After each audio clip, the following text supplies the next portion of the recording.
So also with the whole electoral votes and how it's established in the numbers we have. So again, California, we have 55. The census is part of that Exactly. aspect, which that's coming up. And there's a whole controversy over asking the citizen question on the census, which I think got overturned. Yeah. But why it's interesting is the more population that they can, a state has, that's their electoral. If their numbers go lower or higher, that can be changed around. Yeah. So you definitely want to always fill out the census. You don't want to hide, because it's supposed to take everybody. Yeah. Can you explain that again, Chris? Because I'm glad you brought that up, because I saw that and I decided not to touch on the whole census part. So I'm glad you brought that up. Could you explain it again? Yeah. So, but just more clearly so that people could really hear it. You know what I'm saying? Explain the census again. Yeah, it's really important. It's kind of hard to wrap around, but the census is where, of course, they come door to door. They're asking, and they do it every 10 years. Yes. I just want to add that. And they want to know how many people are living in a household, and they just want the number. They don't care who you are or where you're from. They just need the number. Why? Because the higher the population for that state, that determines the amount of electoral votes you get. So then, therefore, again, California, we have 55. Let's say Maine, they only have 4. Right. If our population in California went down and they took, it might go to 50. Numbers, or 52. Just to give you guys an example, or even 52, right? Yeah, and the same Maine got a higher numbers, and theirs went up to 3.3. So they went from 4 to 7. Right. That gives those states more power just because of the number. More electoral numbers, more electoral and it's votes, all again kind of almost based on the thing we started off with, is that in the beginning, slave owners wanted to use their slaves as a number, to represent their states, but then they were only counted as 3/5. So right. So let's take a little further. Go ahead. To finish, is the reason why it's so important is when we vote locally, and we how am I trying to say this? As for the state, the more when you vote and you choose who you're voting for, Republican or Democrat or Independent, the more people who are voting, the number of votes mean that our representative of the Electoral College will throw their vote towards that person. So in other words, you don't vote, you're not telling the Electoral College who you want them to put in office. That's what I'm trying to get out. Yeah, again, it's so complicated. Dude, it gets real tricky. I'm telling y'all, these motherfuckers are slick, and I'm gonna explain. Go ahead. It gets real tricky. So to further break it down, if the popular vote wins in that state, you get the electorate. Yes. The people that represent that state. But the person with the popular vote can also lose based on the Electoral College. Yes. Which is what happened with Trump and Hillary in 2016, and I'll explain. Because these states didn't equal the correct number of electoral votes.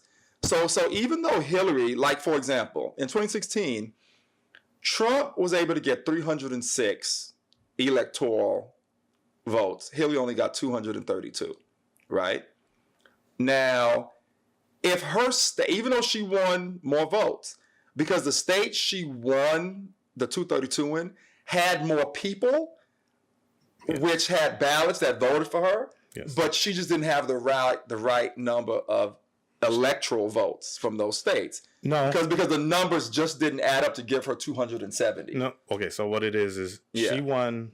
Like again, I'll just go with California. Yeah. So California voted so many more extra because of the population. Right. But because of electoral votes, when it doesn't match your population, which is why the census part is so important, that you end up losing your voice over time.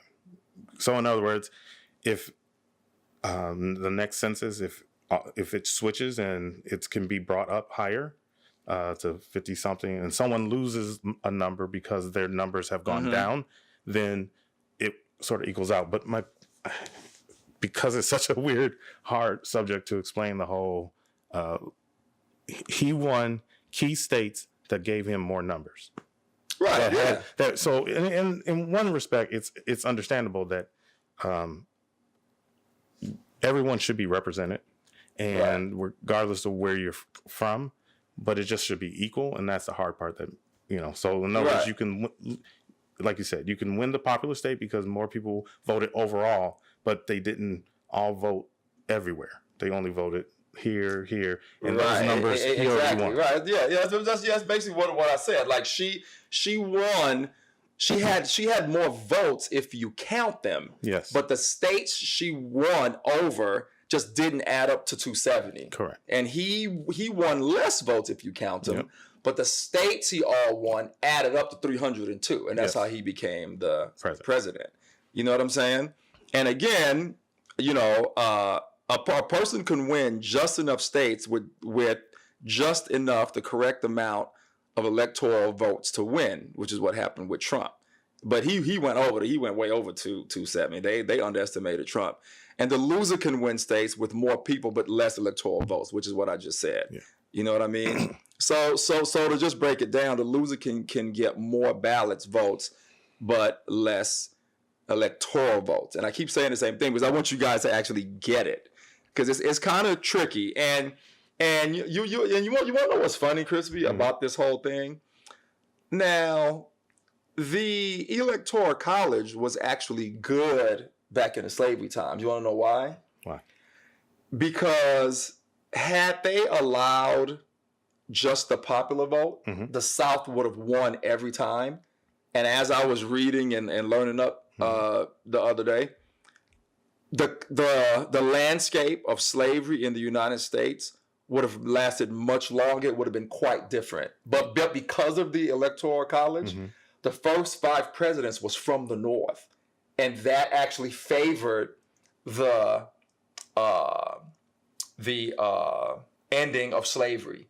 And then the South didn't have power, which they would have had the Electoral College would have never been implemented. And that's what a lot of people don't realize. So it was actually good back in the day, guys, but because it was created just because of slavery, when slavery was abolished, the Electoral College should have been abolished as well. Correct. Because in today's times, we're not counting slaves anymore. You know what I'm saying? And today's time, it needs to be based on most of the people that actually represent our country, period. You know what I'm trying to say? Which is the way they wanted it from the beginning. But because the South had slaves, they just created something to include them, but not give them an advantage. You know what I'm trying to say? Yeah. So, I mean, so let me repeat that. Back in the day, the Electoral College was great when slavery was around because it actually helped the U.S. You know what I mean? In the long run, it actually helped us. When slavery was abolished, it should have been abolished because now people can win unfavorably when, you may have a state, like for instance, I think when Trump won, he won, but I think in some counties and states, just by a few thousand votes. Correct. And he got those electoral votes his way. Correct. You know what I'm trying to say? Yeah. And it actually should be based on the most people in the United States that actually vote, which is how it was intended to be, but because of slavery, it wasn't. And that's the way it should be today. And I hear a lot of politicians talking about it. I was just watching something on CNN the other day, and I forgot who it was. One of the politicians was on there saying how the Electoral College needs to be abolished. It's bullshit, and it doesn't need to exist anymore. It's not needed because we don't have slavery anymore, and we're not counting a certain amount of people in certain states. You know what I'm trying to say? And another thing I think that's very important as well to understand is that, most of the population that actually influence the rest of the nation to make those decisions, most of the population are in those states with the higher numbers. You know what I'm trying to say? So when you have all these tiny little counties that's winning with 100 people, and because you get I'm exaggerating, I know it's not 100 people, and you just get, and you rack up these Electoral College numbers, those people really don't represent the rest of the nation. Well, You know okay, what I mean? so and that's the problem. okay, so you know about the gerrymandering, right? Mm-hmm. Which all that little stuff that no one pays attention to, Yeah. is what goes into almost electoral votes. So Republicans have been stacking or changing the game for years, and no one's really been stopping them, and that's causing the power to shift, where you have small populations or small groups who think a particular way, and they can or they expand and cut out others, so that you take on a smaller number of another group, but yet you're shifting the other. So like Republicans are taking in a little number of Democrats, but their numbers are still larger. Right. So then, therefore, when people do cast their votes, it's still going to run their way, and then they redesign another area, and which leads just to so they could win that electoral vote. Yes, it does. It does. From those states. Yeah, which is crazy. I mean, at the end of the day, guys, this system just needs to be about. It needs to stop. It needs to end. It's not needed anymore. We need to vote off of the popular vote, just like a lot of other countries do. You know what I'm saying? Yeah. It's not based on this, that, and third. It's just whoever comes out and vote the most. Yes. That's who wins. Which is what we do for anything else statewide. I know. That's what I'm saying. Statewide is always just about the numbers, but that's what I'm for saying. some reason, yeah. Well, we know the reason. Well, because of slavery. Because of the slaves that existed. Yeah. It's not for some reason. We actually know the reason, but that's something that needs to end. That needs to change. That needs to change quickly and swiftly, and it's messed up. And I hope that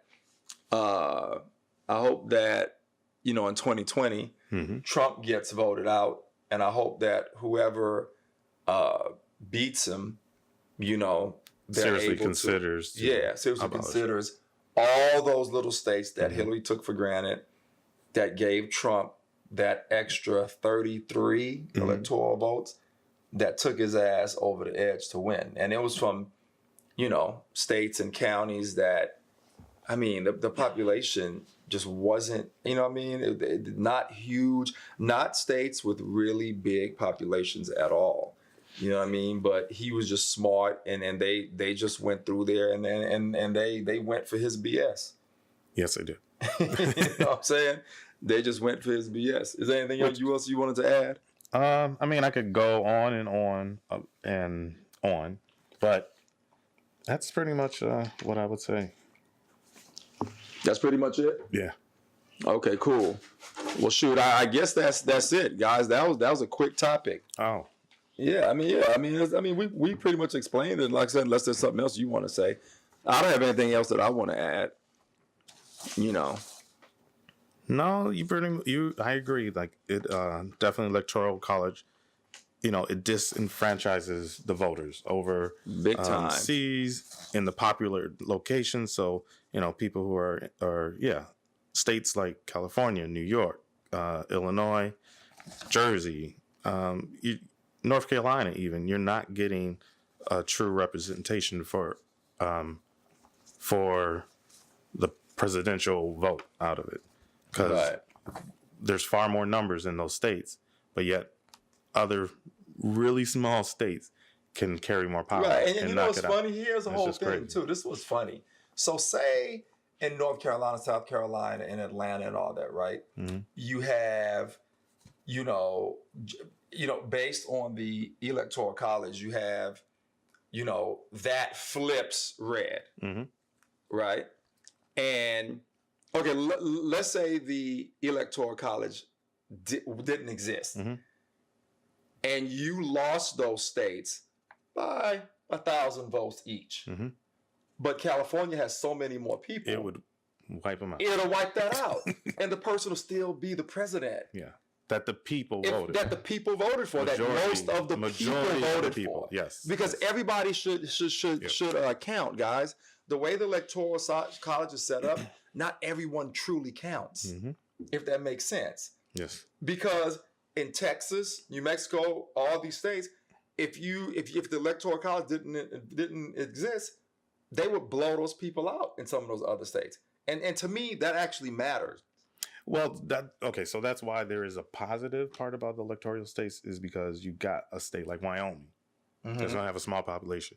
Their population, they're let's say they're always a red, and it would almost for them feel like, why vote? Because California, with the numbers that people that are there. But the nice part about it is, no matter what and no matter where you are, you're voting towards the president. Right. So even if you are in a red state and you vote blue, you can still vote blue, and it could even still switch. You got to just get out there. A person vote. has to get out there, and not just vote, but the president has to get out there and actually be about the people. Exactly. And it's not just about a few. And that's where Trump actually kind of won, is that he went after few, and his base is just so loyal that they stick with him. Right. But see, here's the thing though, Chris. I don't necessarily feel bad for those people in those small states. You want to know why? Because if you're a Republican and you want to win, and say Wyoming has small numbers, work your ass off and get more Republicans to vote in the big states, like California, Texas, New Mexico, Chicago. I mean, it's still fair game. Yeah. But at least everybody's vote would matter. Mm-hmm. And it's not based on these electoral people that just represent that state based on numbers. Correct. That's bullshit. Well, but everybody's vote will count. Yes. Whereas now it kind of doesn't. Because all the people that voted for Hillary, even though she had how much more, 3 million more votes or something than Trump? Yes. It was some weird number like that. 3 million. She should be the president. Correct. I don't disagree. But because they brought slaves over here and they wanted the slaves to count but not have them vote, this system was created that still exists to this day. That's all outdated, doesn't need to exist, and need to get the hell up out of here. You know what I'm saying? Yeah. So to put it plainly, because it'll make everything fair if they got rid of the Electoral College. Right now, it's not fair. Correct. It's not. It is and it isn't. How can you say it is so it's not? It's not fair. It's not. It was always intended to be. How many elections? It was always intended to be. How many elections? Popular vote, but they switched it because of slaves.